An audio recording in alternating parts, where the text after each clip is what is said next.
भगवान के अनुग्रह विग्रह पूज्य चरण श्रद्धेय संतजन वंदनीय विद्वज्जन भगवत चरण कमलानुरागी बंधुओं श्रद्धामयी माता श्री धाम वृंदावन की पावन भूमि में स्थित यह आश्रम का आध्यात्मिक वातावरण, यहाँ की धरित्री जो आप्त काम महात्माराम भगवत प्राप्त महात्माओं की चरण धूलि से धन्य हुई है, यहाँ उपस्थित होकर भगवान की मंगलमयी कथा के गायन और श्रवण का सुयोग प्राप्त होना प्रत्यक्ष रूप से भगवत कृपा का ही दर्शन है। भगवान की अहेतुकी कृपा के कारण भगवान की मंगलमयी कथा का गायन श्रवण लाभ श्री हनुमान जी महाराज की भावमयी उपस्थिति में उन्हीं की मंगलमयी प्रेरणा से हम लोग प्राप्त करें। संत शेखर कलिपावनावतार श्री सीताराम चरणाम्बुज चंचरीक भगवत भक्ति भूषण गोस्वामी श्री तुलसीदास जी महाराज यह पावन पंक्ति श्री रामचरितमानस में उद्धृत करते हैं, जिसका आशय है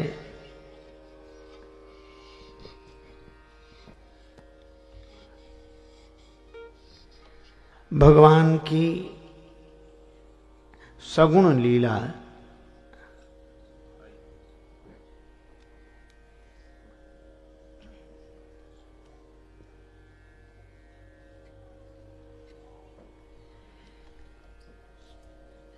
श्री राघवेंद्र की चारु चरितावली,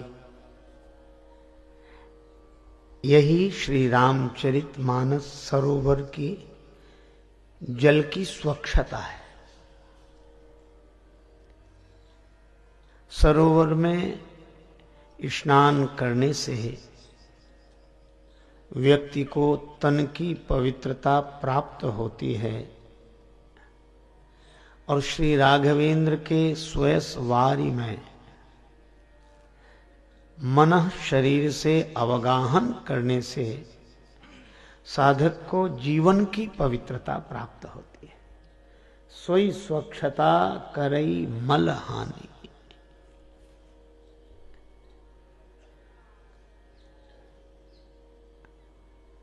यह श्री राघवेंद्र की लीला है,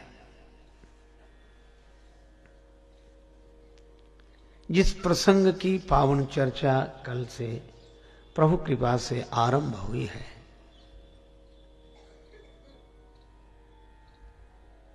उस प्रसंग के द्वारा एक संदेश हमें मिलता है।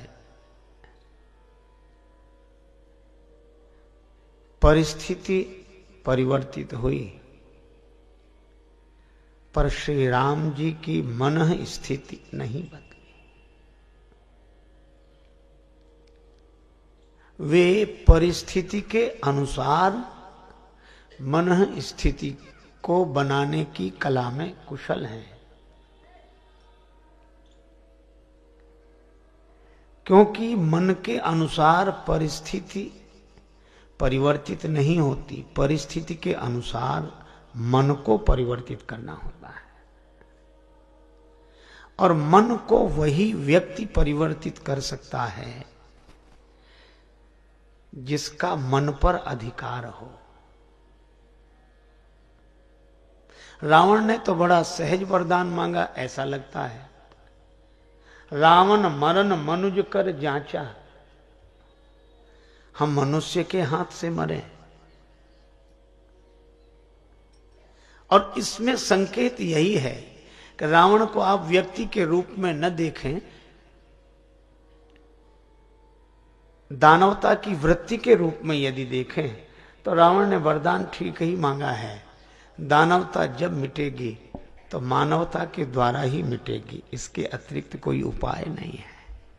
मानव। तो किसी ने रावण से कहा कि मृत्यु तो बड़ी सरल हो गई, कोई भी मनुष्य तुम्हें मार देगा। रावण ने कहा कि यह ठीक है कि मनुष्य के हाथ से मैं मरूं, लेकिन मैं मनुष्य किसी को रहने दूं तब तो। मनुष्य की आकृति होगी, मनुष्य की प्रकृति नहीं होगी।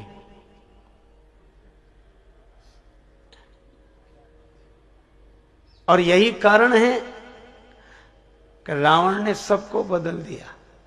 और रावण के राज्य में मनुष्य के रूप में धर्म का आचरण करना यह इंसान के बस की बात नहीं है, यह तो भगवान के ही बस की बात है। इसलिए भगवान ने कहा कि मैं मनुष्य रूप धारण करके आऊंगा।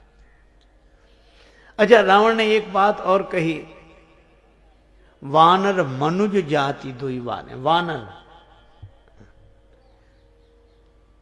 अब हनुमान जी राम जी के साथ आए, राम जी नर बनकर आए, हनुमान जी वानर के रूप में आए। और वैसे देखें तो हम लोगों को नर देह मिली है, हम सबके साथ, हम जब नर बने हैं एक एक वानर हम सबके साथ है।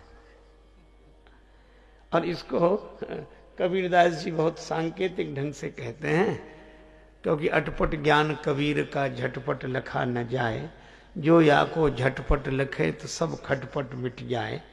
तो वे अपने सत्संगियों से कहते हैं, एक अचंभा हमने देखा बंदर दूहे गाय, दूध दूध तो सब पी लेवे, घी वो बनारस जाए।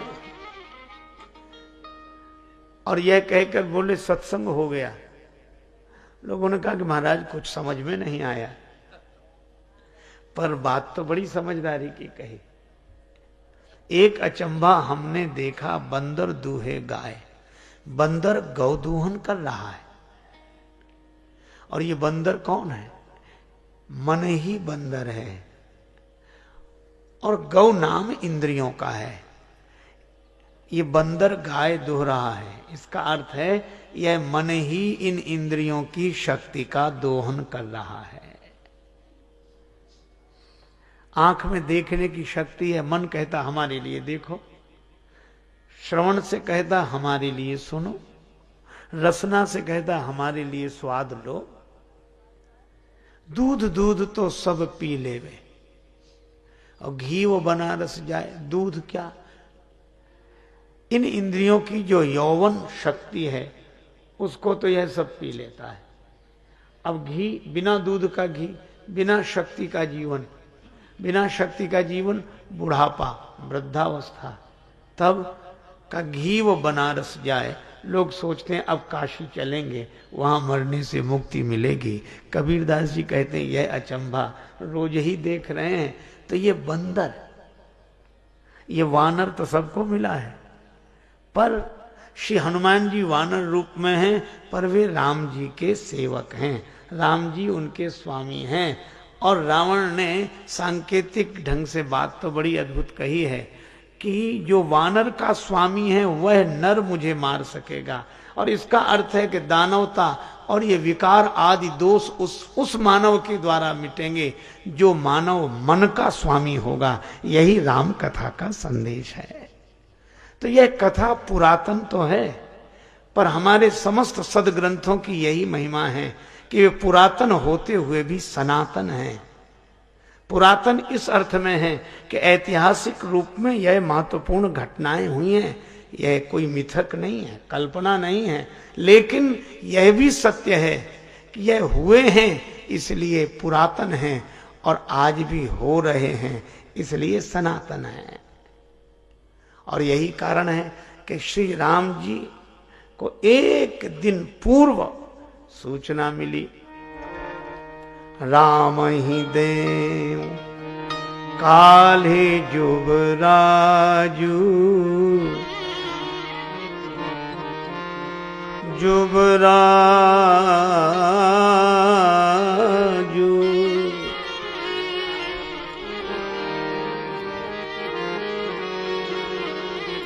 और दूसरे दिन प्रातः काल समाचार मिला,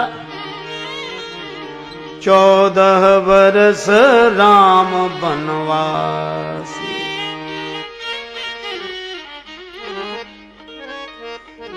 सूर्यास्त के समय दूसरा समाचार था और सूर्योदय के समय दूसरे दिन दूसरा समाचार था। पर श्री राम जी का चित्र खींचा श्री तुलसीदास जी ने। अच्छा, राम जी कैसे दिखाई दे रहे हैं? परिस्थिति बदल जाए तो व्यक्ति का चेहरा सूचना दे देता है कि कुछ गड़बड़ है। कई बार लोग कहते उन्हें देखकर ही पता लग गया कि कुछ ना कुछ तो गड़बड़ है, पर राम जी को देखकर पता ही नहीं लग रहा। क्यों मुख प्रसन्न मन राग न रोसू।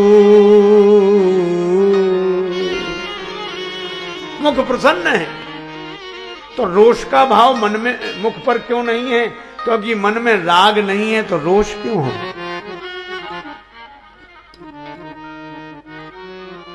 मुख प्रसन्न मन राग न रोसो।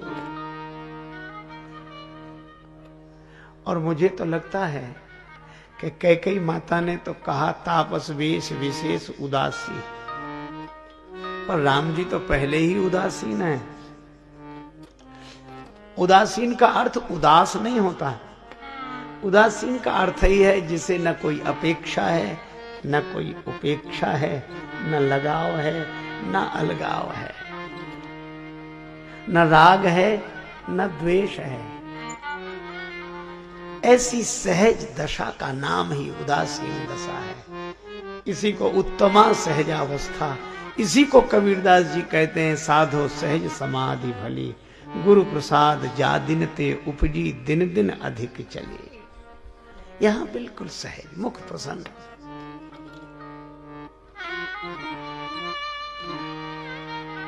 यह तो उनकी आध्यात्मिक स्थिति है, पर इस आध्यात्मिक स्थिति का प्रभाव ही तो व्यवहार को पवित्र करता है।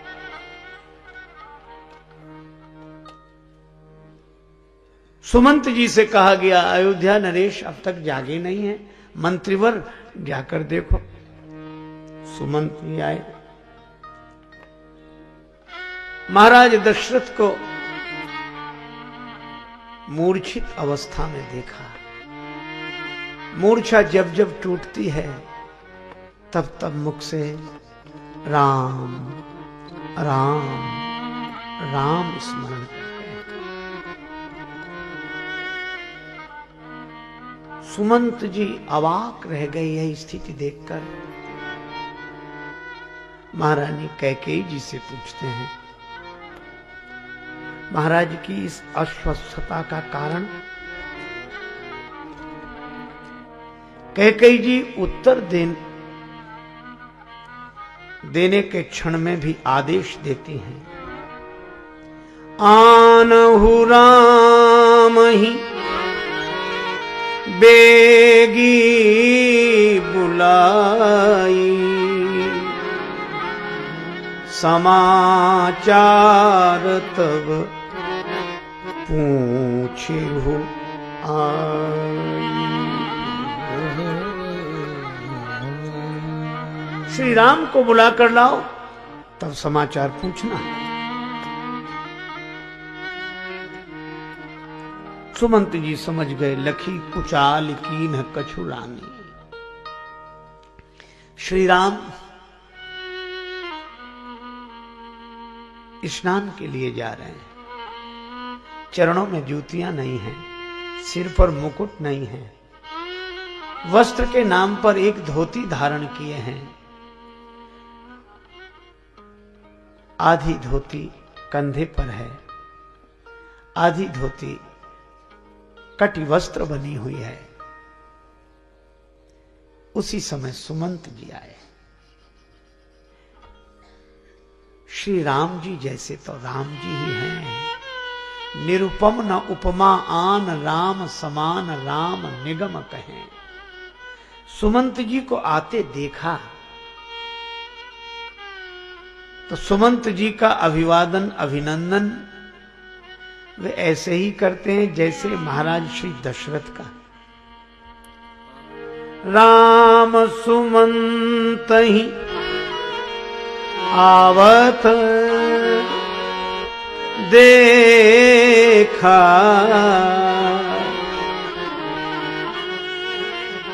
जब श्री राम ने मंत्रीवर सुमंत के चरणों में सिर रखा, करबद्ध मुद्रा में प्रणाम किया, सुमंत के नेत्रों से आंसू आ गए।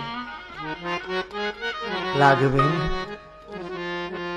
इस तरह प्रणाम करके मुझे संकोच में न डालें। इस विनत भाव से अभिवादन मुझे उचित नहीं लगता। श्री राम जी ने कहा, मंत्रीवर, यदि पूज्य पिताजी का आगमन होता तो मुझे ऐसे ही प्रणाम करना चाहिए था कि नहीं? अवश्य वे आपके पिता हैं, पूज्य हैं। राम जी ने कहा, तो आप भी मेरे लिए पितृतुल्य पूज्य हैं। आदर कीन पिता समलेखा। सुमंत जी के नेत्र निर्जर हो गए, कंठ अवरुद्ध हो गए, कंठ अवरुद्ध हो गया और यही कहा, धन्य हो श्री राम, जब आपके जैसा कोई दूसरा है ही नहीं तो आपके जैसा शील भी किसी दूसरे में कैसे हो सकता है। यही समान अतिशय नहीं कोई, ताकर शील कस नास होई। और श्री तुलसीदास जी कहते हैं, अस स्वभाव कहूं सुने न देखे, कई खगेश रघुपति सम लेखे। सुमंत जी ने कहा, राघवेंद्र, पिताश्री ने आपको बुलाया है महारानी कैकेयी के भवन में। राम जी ने कहा, मंत्रीवर, पिताजी को समाचार दीजिए, तनिक विलंब होगा, मैं स्नान करके वस्त्र धारण करके तुरंत आता हूं। सुमंत जी ने कहा, राघवेंद्र, विलंब नहीं, आदेश हुआ है, जिस दशा में है वैसे ही। राम जी ने कहा, तो अभी चलता हूं। और तुलसीदास जी एक शब्द में वर्णन करते हैं, राम को भांति सचिव संग जाहि, देखी लोग जहां तहां बिल खाही। लोग जहां तहां देखकर बिलखते थे, क्या बात है, क्या बात है। श्री राम जी ने माता कैकेयी के भवन में प्रवेश किया। पिताश्री की यह विपन्न, यह व्यथित दशा देखी।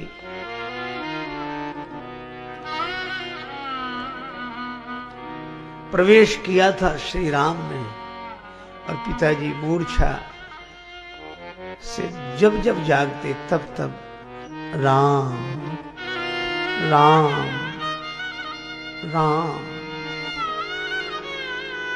राम जी ने पिताजी की यह दशा देखकर माता कैकेयी के चरणों में प्रणाम करके पूछा, माता, पिताजी की इस अस्वस्थता का कारण क्या?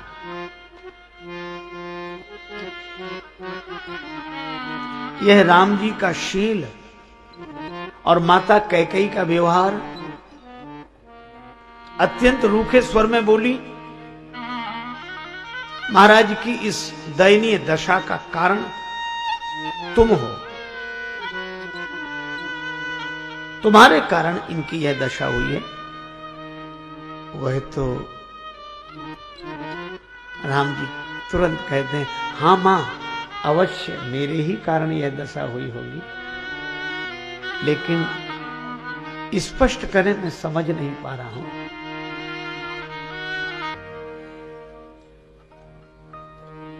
माता कैकेयी बोली, राघव, कारण यह है, महाराज दशरथ तुमसे अत्यधिक प्रेम करते हैं। मुझे 2 वरदान देने के लिए कहा था, मुझे जो अच्छा लगा मैंने मांग लिया।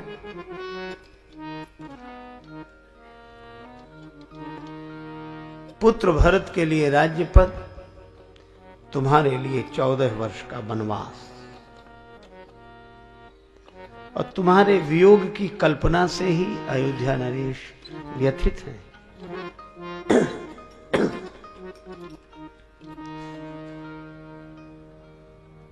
अब आप कल्पना करो कितना असह्य दुख देने वाला यह समाचार है। पर श्री राम यह सुनकर भी कहते हैं, थोड़े ही बात पितहि दुख भारी। थोड़ी सी बात पर पिताजी इतने दुखी। आप विचार करेंगे, थोड़ी सी बात, छोटी सी बात, 14 वर्ष का वन। पर श्री राम कहते थोड़ी ही बात।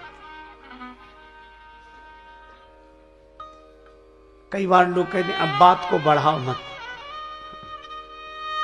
थोड़े में बस। दुख तो आया है, पर उसको उतना बड़ा काहे को बनाए। थोड़ी ही बात। कैकेयी जी अवाक रह गई कि ये थोड़ी सी बात है। श्री राम जी कहते मुझे विश्वास नहीं हो रहा है मां। अब कैकेयी जी कुपित हो गई, बहुत टेढ़ी हो गई, नेत्रों में लालिमा। क्या कहना चाहते हो राम? तुम्हें विश्वास नहीं होता तो क्या मैंने कुछ किया? नहीं नहीं मां, मेरे यह कहने का आशय नहीं है। आप तो महाराज के प्रतिकूल कुछ सोच ही नहीं सकती, करना तो दूर। हुआ तो मेरे ही द्वारा हुआ, मेरे ही कारण होगा, किंतु ये तो छोटी सी बात है। मुझे तो ऐसा लगता है कि मुझसे कोई बहुत बड़ा अपराध हो गया है। यदि अपराध होता तो मैं बताती नहीं, या अयोध्या नरेश स्वयं न कहते। श्री राम जी ने कहा मां, आप तो वात्सल्य की मूर्ति हैं, आप इतना प्रेम मुझसे करती हैं कि आप वह कारण बताएंगी नहीं कि मेरा अपराध क्या है। और पिताजी धीर गंभीर हैं। राव धीर गुण उदधी अगाधु,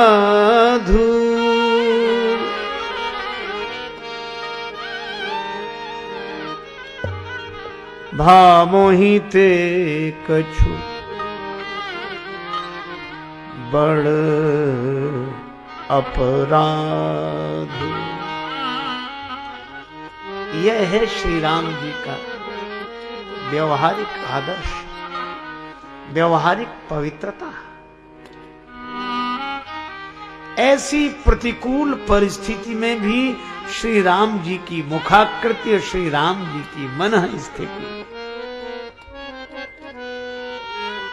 मां, मुझसे कोई बहुत बड़ा अपराध हो गया है, आप स्नेहाधिक्य के कारण उस अपराध को उजागर नहीं कर रही हैं। और पिताजी धीर गंभीर हैं, वे कह नहीं रहे हैं। और मां आप बताइए, निसंकोच बताइए, मेरा अपराध मुझे बताइए। जिन कैकेयी माता को कोई बदल नहीं सका, महाराज दशरथ समझाते रहे, परिवर्तित नहीं हो सकी कैकेयी जी। पर राम जी के इस व्यवहार ने भले ही थोड़ी देर के लिए ही सही, पर कैकेयी माता को बदल दिया। कैकेयी माता के मुख से शब्द क्या निकले? तुम अपराध जोग नहीं ताता,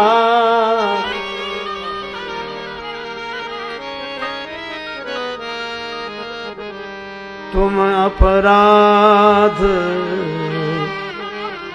जोग नहीं ताता, तुम अपराध जोग नहीं ताता।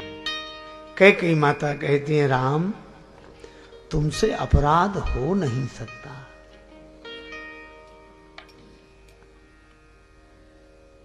यह कैकेयी माता कहती है, जो वन भेज रहे हैं वे ही कहती हैं तुम अपराध जोग नहीं ताता, पुत्र तुमसे कभी अपराध हो ही नहीं सकता।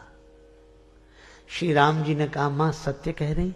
हाँ वत्स बिल्कुल सत्य कह रहे हो, तुमसे अपराध नहीं हो सकता, इसलिए तुमसे अपराध हुआ भी नहीं है। मां फिर एक बात पूछूं, जब मेरा कोई अपराध नहीं है तो मुझे वन क्यों भेजा जा रहा है? कैकेयी माता बोली वत्स अपराधी की तरह तुम्हें वन थोड़े ही भेज रही हूं। मैंने तो महाराज से भी कहा अपराधी की तरह नहीं, तापस वेश विशेष उदासी, साधु बनाकर भेज रहे हूं, तपस्वी के रूप में भेज रही हूं। और राम अपराधी को देश से निकाला जाता है, पर तपस्वी तो देश छोड़कर निकल जाता है।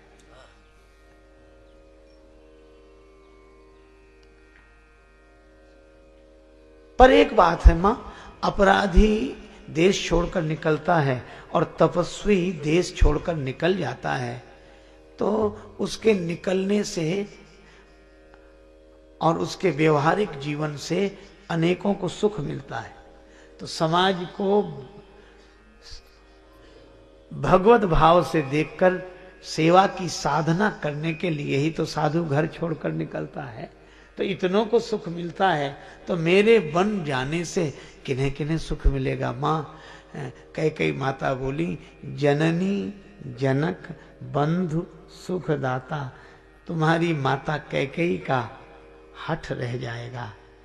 जनक महाराज दशरथ के वचन की रक्षा हो जाएगी और तुम्हारे छोटे भाई को राज्य मिल जाएगा। जननी जनक बंधु सुखदाता, एक तुम्हारे वन जाने से इन तीन तीन को सुख मिलेगा। राम जी ने कहा मां अगर यही बात है तब तो मैं वन अवश्य जाऊंगा। जो न जाऊं वन ऐसे हो काजा, प्रथम गनीय मोहि मूढ़ समाजा। मैं अवश्य बन जाऊंगा, अभी तैयार होकर आता हूं। यह है श्री राम लीला सगुन जो कहाऊं बखानी, सोई स्वच्छता करई मलहाने। श्री तुलसीदास जी महाराज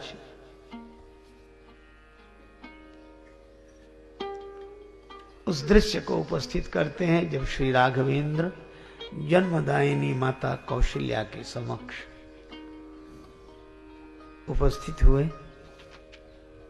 मां कौशल्या को तो इस घटना का ज्ञान नहीं है। वे तो सोच रही हैं कि थोड़ी देर में ही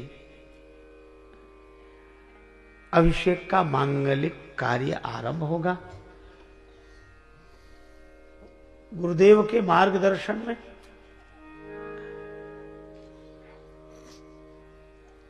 कहने लगी राम अब तक स्नान नहीं किया, इतनी देर कर दी। लालजी मैं बलिहारी जाती हूं, शीघ्र स्नान करो और जो प्रिय हो वह स्वल्पाहार ग्रहण करो, किंतु मधुर, जो मन भाव मधुर कछु खाहो। मुंह मीठा करके जाना, सगुन है, और बिना खाए मत जाना। पता नहीं उस अनुष्ठान में नियम पूर्वक बैठकर रहना होगा, कितनी देर लगे, तब तक क्या भूखे रहोगे? जो मन भाव मधुर कछु खाहू, पितु समीप तब जायो भैया। तब पिताजी के पास जाना, वैसे ही बड़ी देर हो गई है, भई बड़ी बार जाई बलि मैया, तुम्हारी मैया बलिहारी जाती है।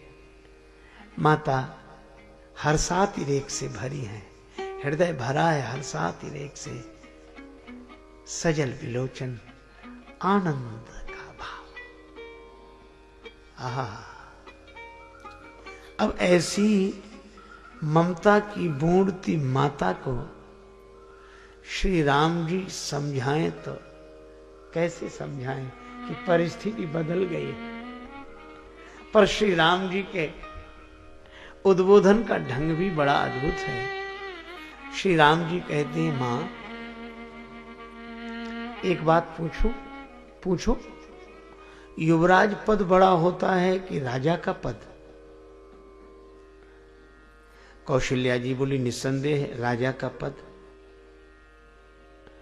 तो अब आप प्रसन्न इसलिए हो रही हैं कि मुझे युवराज पद